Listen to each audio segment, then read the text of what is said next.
Hello guys, I'm back with another video, and today what we're gonna talk about is Shorekeeper. And I will do a breakdown of how she is as a resonator, everything you need from weapon to echoes, and how she's played. So first she's a really great support. I mean, saying she's a great support is an understatement. She's the best support in the game. She's ranged and her element type is Spectro, but her element type doesn't matter that much. She's just around to buff other heroes. We'll get into how she buffs other resonators later on. But for first, I just want to cover the basic, like combat rolls. She improves survivability. She pulls target within range toward a specific position. That's her fort when it's max. I will show you later on. And she provides damage amplification for a specific resonator in the team. So there you have her combat rolls. Now let's go on to what she needs to upgrade, and I'll just show you in the recurring challenges. So the Ascension materials and the skill materials she needs are Helix from here to upgrade her skills and so on. And then you need to go to Fallacy down here to get those topological confinements to get her Ascension, so you can upgrade her when she's max resonator level. And then from weekly challenges, what she needs is Sentinel's Dagger from Sentinel U. Those are the essential materials you need to ascend her and to level up her skills in here. We'll get to that later on, but I just wanted to show you. We then come to weapon priority, and here, of course, the best one is her signature weapon that gives her a lot of energy regen. It also helps restore concerto energy when casting liberation, so she can get her outro skill a lot quicker and help other heroes get their intro skill. She also increases nearby party members' attack by 40% for 30 seconds with her weapon and when she uses her skill. And after that, if you don't get her signature weapon, Stellar Symphony, then what you could do is go for variation instead. That way you still get an energy weapon or an energy regen weapon. And that's what's really important. And also, what's really good about variation is that it still boosts concerto energy, but here you need to use the resonance skill instead of the liberation. And other than that, it's kinda hard to recommend any other weapons. Call of the Abyss is also kinda decent if you don't get to that energy cap. But Call of the Abyss variation is options if you don't have Stellar Symphony. And the first stat priority you wanna get up really quickly is energy regen, cause she needs energy regen to use her liberation skill and to keep that up and always have it available so you have 100% uptime. So it's really important to make sure she gets energy regen. Other than that, she doesn't need that much. Everything is just a bonus. So here I went for Fallacy with crit damage. On her intro skill, she have 100% to crit, so getting crit damage is actually pretty decent. But here I was just looking for energy regen and possibly HP. You don't need much more than that. And on the one cost, I've gone HP and made sure I've gotten that energy regen. And that's all you need. And here I have the 3 cost with energy regen as a main stat to more easily get up to that 250 cap that you really want to have in energy regen. I didn't mention it before, but I'm mentioning it now. And here as well, I got energy regen, and sure you have double crit as well and HP, but you really want to focus on energy regen, and that's your most important stat overall. Anything else is just a bonus. So with that being said, she's kinda easy to build because of this, because you only need to make sure you get energy regen here and getting energy regen on the echoes as well, so you get up to that 250 energy regen at least, because that's where it's really optimal and you will always have the liberation ready when you need it. So I had to re-record this part of the video. I spoke with one of my viewers who corrected me because there's some things I missed here with the energy region. You only need to get up to 230 because you really want to get up to 250, but however 230 is fine because we have Fallacy here, and when you activate him you get a bonus 10% energy region, and also you get 10% bonus to attack for 20 seconds. So you want to make sure you use Fallacy in your rotation as well, so you get that energy region. 230 works out if you're going with Fallacy. Then we also have the next part, which is the inherit skill up here, where you can see self-gravitation. When the resonator on the field is within the effect range of Stellarium, Shorekeeper's energy region is increased by 10%, and Rover's energy region also increased by 10% if Rover is on the team. So that's really important to keep in mind as well, and that works as long as you are within their effective range of the liberation of Shorekeeper. So a bit of a correction. So going to 230 here is fine. You get 10 passive when you activate the skill here, and you get 10 when you use Fallacy in combat. So bit of a correction. Now back to the video. I will link my other video down in the description below, so make sure to check that out. But we will now go through her skills. The important part with her resonance skill itself is that it heals your allies. It also spawns some dim star butterflies that deal some damage to the target as well. And you can do it in midair, so that's really good. And what you need to know about her fort is basically when you attack, you get one of the fort bars, and you can use them in two different ways. And the first way is when you're down on the ground and use all the fort bar, you will pull enemies towards each other in a group. And then you have one when you do it in the air, she will attack and consume all the segments. We then have Shorekeeper's most important ability, and it's the Stellarium. What you need to know about this ability is that it restores some HP, but it also increases crit rate and crit damage. So it's really important, and I will show you these different stages later on in a showcase.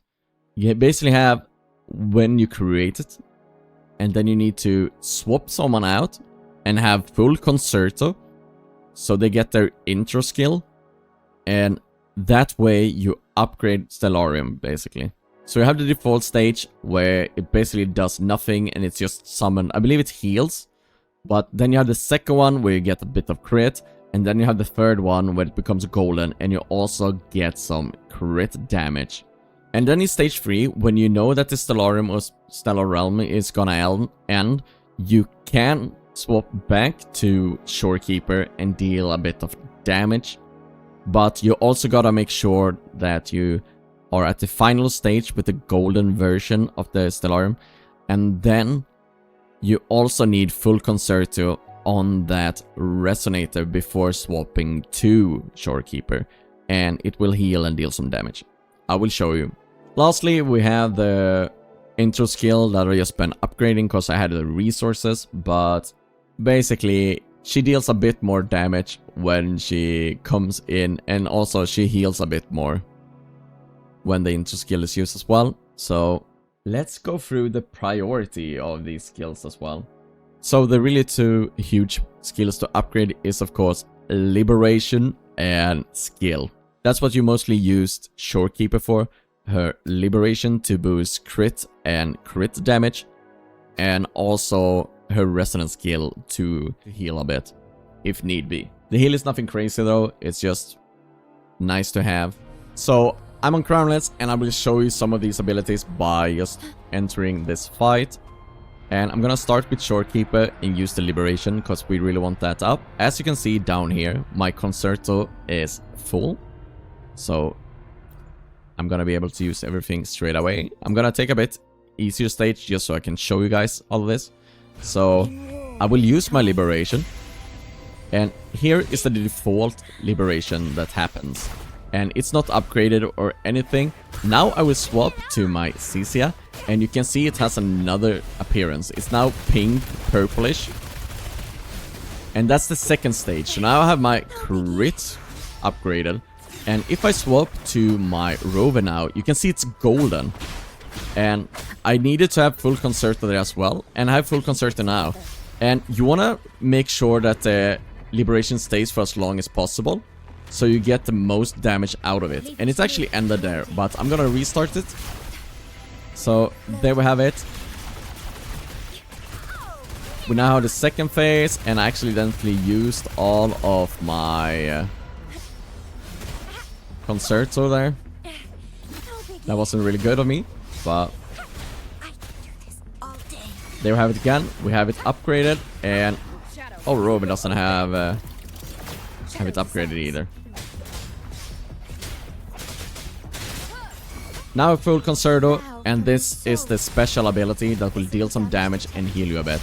And now it also absorbs your liberation, so you gotta make sure that you use it at the end of the liberation.